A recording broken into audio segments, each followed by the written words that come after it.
In this video, we are going to talk about DMing the Session 0 for Rime of the Frostmaiden. My name is Rich, and you should subscribe if you want to see more videos about Rime. This is a spoiler warning. If you're playing a character and don't want to know what happens, then check out my Session 0 guide for players, linked in the description. So then, let's get started. Point 1. Reading the sourcebook from cover to cover is a good idea. It's not essential that you read ahead, but it'll give you greater knowledge of where you want the players to go, and you can subtly guide them in the way that's best for them. Point 2. If it's in person, audio or video session, then there is a reference of how everything is supposed to be pronounced in the introduction part of the book. Point 3. This campaign specifically starts with 2 chapters of open world. The first is about the 10 towns, and each town has a specific map, NPC and quest connected to it. The second is detailing the harsh weather conditions and travelling around Icewind, including encounters outside of the towns. You could have a full level 1 to 5 campaign just using these encounters. There is enough content that you would have to work hard for the players to see all of it in their first playthrough. Point 4. The way the campaign is structured is that after chapter 1 and 2, there is a funneling of the players into a more narrowed story. This is a pretty long story, so just imagine it as more of a TV series than a movie. Pace yourself through the campaign. Point 5. Each town has its own attitude towards the players. It's not binary liked or disliked across the whole continent. If they manage to botch it in one town, then let them escape to the next one. You have plenty of extra content for them to go through. Point 6. All the level ups are done through milestones, not experience points, so make sure your players are aware of that. 7. Make sure all of the players have their characters, backgrounds and secrets picked out, and you should be ready to go for chapter 1.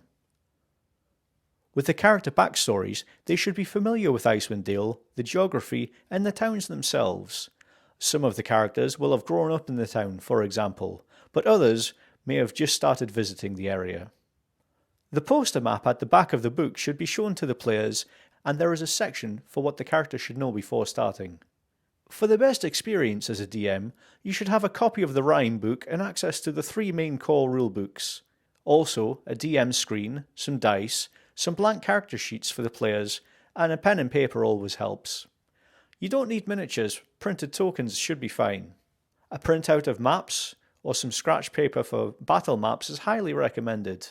Also, a couple of song playlists and a Bluetooth speaker help set the mood. Point 9. The game is recommended for 4 to 6 characters, but you can do it with more or less players, thanks to sidekicks. Sidekicks are secondary characters that players or the DM can control that help the party out. They have their own stat blocks and classes, and their details can be found in the Essentials kit. Point 10. Sometimes, if a Session 0 runs smoothly, and you're all ready to start, then you can jump into the first town with the party. Don't be afraid to mix up Session 0 and Chapter 1 during the same session. Some games have a Session 0 happen in a group text chat for a week before the first session. As a DM, this is good to set ground rules and send them to everyone at the same time. There is a paragraph for a cold open to read out loud to the players, found in the book, and you should at least give them the knowledge paragraph below it. This covers mountain Goliaths, 10 towners, redhead nomads, and valley dwarves. Point 11. Some of the most found races in Icewind are Goliaths, valley dwarves, and humans. With the Goliath getting a rules tweak and gaining resistance to cold damage, they're well suited to the icy climate. Point 12. When players are designing their characters, they get to choose a secret that can be found in the introduction part of the book. The first 2 chapters are designed to hook the players in, let them get to know Icewind and start getting comfortable with the 10 towns. Players can do chapter 1 or chapter 2, most will do a mix of them, so judge for yourself where they should level up accordingly. Let them get connected to the town and care about them. They will go to 2nd level after the first mission, 3rd level after 3 missions completed, and level 4 at 5 missions completed. Don't worry about that for now, just focus on them getting to grips with their characters in the beginning. The second arc of the campaign are chapters 3 and 4, where the players will be going to an ancient tower in 3 and going back to save the 10 towns in chapter 4.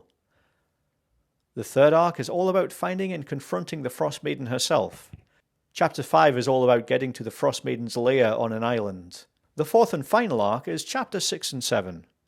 Chapter 6 is exploring glacial underground caves, and the 7th chapter is about exploring an underground city.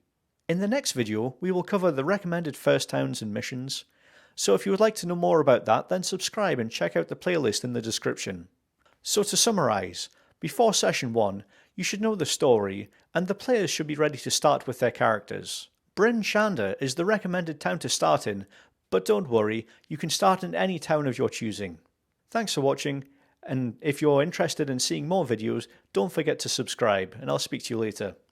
Goodbye!